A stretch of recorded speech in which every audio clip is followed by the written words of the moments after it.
ওরে আমার কাঁচা, ওরে সবুজ ওরে অবুজ, আদমরাদের ঘা মেরে তুই বাঁচা। রক্ত আলোর মদে মাতাল ভরে, আজকে যে যা বলুক তোরে, সকল তর্ক হেলায় তুচ্ছ করে পুচ্ছটি তোর উচ্চে তুলে নাচা। আয় দুরন্ত আয় রে আমার কাঁচা। ওরে নবীন ওরে বাহার, কি করতেছো তুমি? আমি পড়তেছি পড়াশোনা করতেছি। ওরে নবীন ওরে আমার কাঁচা। এখন রাত 11টা বাজে, এখন পড়াশোনা বন্ধ করো। পড়ালেখা আমি বন্ধ করতে পারবো না। পড়ালেখা চেষ্টা করে ক্লাসে গেলে স্যার মাইর দিবে, স্যারের মায়ের আমি খেতে পারবো না।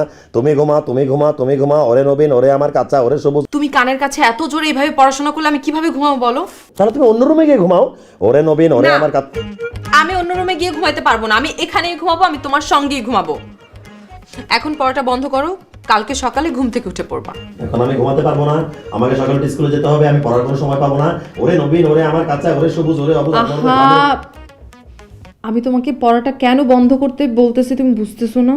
দেখো, তুমি বউ আমি ছাত্র, আমি বুঝি কম, তুমি বুঝিয়ে দিলেই আমি বুঝতে সক্ষম।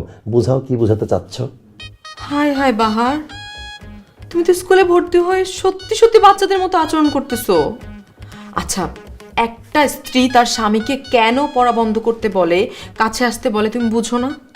প্রেম করার জন্য কাছে আসতে বলতেছে। আসো। তুই আমায় ইশারাতে কাছে ডাকিস না, তুই আমায় ডিস্টার্ব করিস না।